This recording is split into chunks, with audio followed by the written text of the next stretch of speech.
कांग्रेस नेता चित्रा ने सरकार से सवाल किया कि जब आचार संहिता के दौरान विधायकों को मंत्रिमंडल की शपथ दिलाई जा सकती है तो इन युवाओं की ज्वाइनिंग क्यों नहीं कराई जा सकती। कांग्रेस ने नेता चित्रा सरवारा ने भाजपा सरकार पर कटाक्ष करते हुए कहा कि सरकार की नीति और नियत में फर्क है। ये सरकार युवाओं को रोजगार देना नहीं चाहती। उन्होंने जारी एक प्रेस विज्ञप्ति में कहा कि किसी समय पर डीसी रेट के कच्चे पदों पर डाटा एंट्री ऑपरेटर, माली और पीएन जैसी पद भरे जाते थे, लेकिन आज पटवारी भी इसी माध्यम से लग रहे हैं। इस सरकारी ठेकेदार की निंदा करते हुए चित्रा ने कहा कि कांग्रेस की सरकार जल्द आएगी और आते ही हरियाणा रोजगार कौशल निगम के नाम में ये सरकारी ठेकेदारी की प्रथा खत्म करके पक्की नौकरी देगी। मुद्दा उठाते हुए चित्रा ने कहा कि हरियाणा सरकार ने हरियाणा रोजगार कौशल निगम के माध्यम से कॉन्ट्रैक्ट पर पूरे हरियाणा में 7,000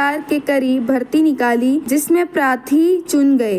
हरियाणा रोजगार कौशल निगम HRKN एक सरकारी हेड हंटिंग एजेंसी है जहां पर बच्चे अपनी क्वालिफिकेशन चढ़ाते हैं और समय दर समय सरकार की तरफ से उन्हें एक मैसेज आता है कि किसी न किसी टेम्परेरी जॉब, एक ठेकेदारी की नौकरी की तरह आपको डीसी रेट पर कहीं रखा जा रहा है।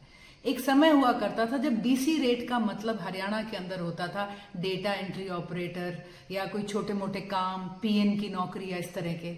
और आज ये समय आ गया है भाजपा के 10 साल के राज के बाद कि आज डीसी रेट के ऊपर पटवारी भी हरियाणा में रखे जा रहे हैं। आज पटवारी की नौकरी भी कच्ची है और डीसी रेट के ऊपर है। हम समझते हैं ये बहुत ही दुखद हालात पे आज हरियाणा खड़ा हुआ है और पूरी गवाही है इस बात की कि भाजपा के कुशासन के अंदर बेरोजगारी किस हद तक आ गई और सरकार की कोई भी नौकरी देने की मंशा नहीं है। HRKN से जुड़ा एक कमाल का मामला भी सामने आया है।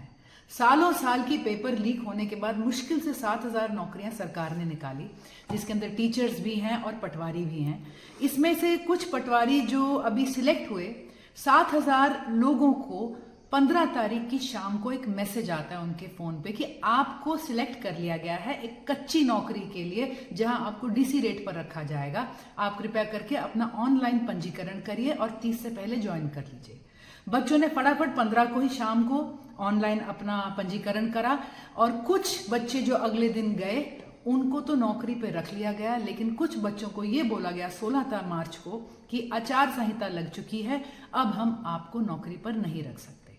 हमारे सरकार से कुछ सवाल हैं इस मुद्दे के ऊपर। पहली बात तो ऐसा कैसे हो सकता है कि सिरसा के अंदर इसी नौकरी में निकले हुए लोगों को 16 तारीख को नियुक्ति पत्र दे दिया गया, लेकिन अंबाला के अंदर 25 ऐसे युवा और आमशो युवतियां हैं जो जब नौकरी मांगने प्रशासन के दफ्तर 16 को पहुंचे तो उन्हें आचार संहिता का हवाला देकर वापस मोड़ दिया गया। दूसरा सवाल हमारा प्रशासन से और सरकार से ये है कि जब आचार संहिता के अंदर MLAs को मंत्रिमंडल की शपथ दिलाई जा सकती है तो इन बेचारे गरीब लाचार युवाओं को नौकरी पर क्यों नहीं रखा जा सकता, और वो भी कच्ची नौकरी पर, जब वो सारी की सारी डॉक्यूमेंटेशन और सारी फॉर्मेलिटीज विद इन टाइम कर चुके हैं। हम सरकार से ये भी पूछना चाहेंगे कि अगर इन बच्चों को अभी प्रशासन ने ज्वाइन नहीं करने दिया आचार संहिता के चलते और 30 तारीख लंघ गई तो क्या इनकी नौकरी बरकरार रहेगी कि हट जाएगी? इसका कौन जवाब देगा? इसका कौन जिम्मेवार है? और हमारा आखिरी सवाल सरकार से ये भी है आज इस मुद्दे से जुड़ा हुआ कि इन बच्चों को लाजमी है, ज्वाइनिंग नहीं हुई तो इनको तनख्वाह भी नहीं मिलेगी। अब तनख्वाह नहीं मिलेगी, आधे बच्चे जो इस श्रृंखला में निकले हैं वो तो 2 महीने चुनाव की अपनी पूरी तनख्वाह लेंगे। ये जो बच्चे बाहर खड़े हैं आज आपके दरवाजे के, इनकी तनख्वाह का क्या होगा?